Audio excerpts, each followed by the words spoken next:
এটা হচ্ছে ঢাকা ইউনিভার্সিটির যখন আমি এক্সাম দিয়েছিলাম, এটা হচ্ছে সেটার মানে ভিডিও ক্লিপ। আমি এতদিন যেহেতু কোনো ভিডিও আপলোড দিইনি, তা ভাবছি আমার এক্সামটার এই ভিডিওটা আপলোড করে দিই। আর আমি তেমন সেদিন কোনো ভিডিওই মানে ক্লিপ এমনি ভিডিও করতে পারিনি, কোনো ক্লিপই। আর ভাগ্য ভালো যে আমার বোন মানে আমার জন্য কিছুটা অন্তত সে ভিডিও করে রাখছিল। যাই হোক, আমি এখন শেয়ার করবো আমার এক্সাম কেমন হয়েছে। আসলে এক্সামের কথা বলতে গেলে মানে আমি যখন বের হই, তখন আমি যখন রিক্সাতে বসি আমার তেমন একটা ভয় কাজ করতেছিল না। বাট আমি যখন মানে কেন্দ্রে সেতে আসা শুরু করি, স্টার্ট করি, তখন আমি রাস্তার মধ্যে হাজার হাজার স্টুডেন্টকে পড়তে দেখতেছিলাম।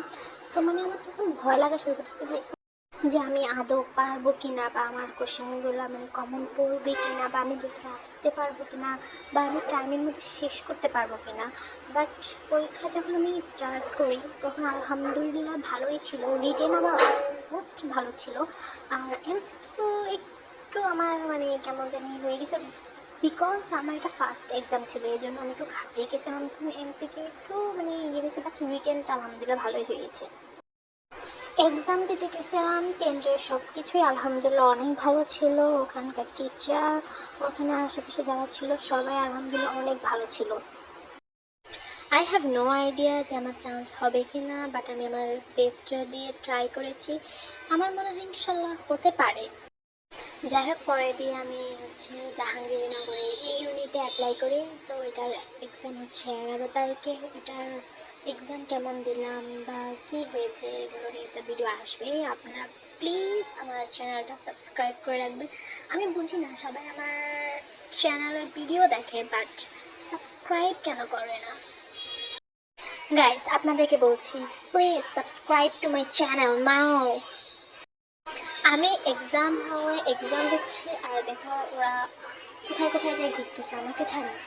মানে আমি যখন এই ভিডিওগুলো দেখছি তখন আমার অনেক মানে জেলাস লাগছে যে আমি এক্সাম হলে এক্সাম দিচ্ছি, বাট ওরা মানে পুরা এরিয়া ঘুরতেছিল। যারা এর পরবর্তীতে পাবলিক ইউনিভার্সিটিতে অ্যাপ্লাই করবে তাদের জন্য আমি কিছু বলবো। ফার্স্ট হচ্ছে, তোমরা যখন ফার্স্ট ইয়ারে উঠবে তখনই তোমাদের বইটা এমনভাবে কভার করতে হবে যেন পরবর্তীতে মানে তোমার কোনো টেনশন নিতে না হয়। হ্যাঁ, আমি যদি আমার কথা বলি, আমি হচ্ছে রেজাল্টের পরে তোমার অনলাইন কোচিং করি। তারপরে হচ্ছে তার মধ্যে হচ্ছে আমার ইংলিশ তো মানে নতুনই লাগতেছিল সব কিছু।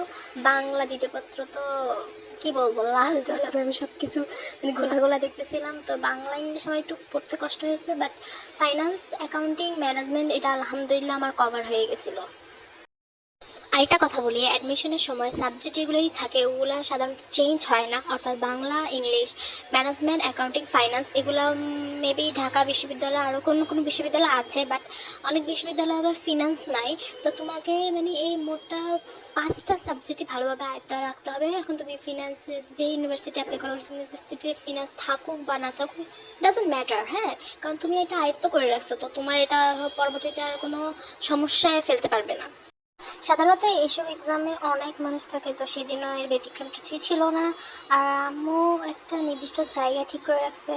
আর সাধারণত আমি বৃত্তি পরীক্ষা, তারপর হচ্ছে বোর্ড এক্সামে মানে যেখানে ভিড় থাকে সেখানে আম্মু একটা নির্দিষ্ট জায়গা বলে রাখে যে আমি ওখানে যেন আম্মুকে খুঁজে পাই।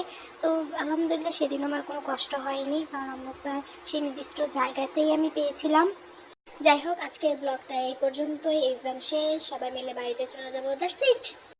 এরপর বইমেলা, জাহাঙ্গীরনগর ইউনিভার্সিটি, তারপর হচ্ছে একটি স্টাডি ট্যুর আছে। এই ব্লগগুলো পরপর আসতে থাকবে, যেন এগুলো মিস না করেন। তাই আমার চ্যানেলটি এখনই সাবস্ক্রাইব করে রাখুন।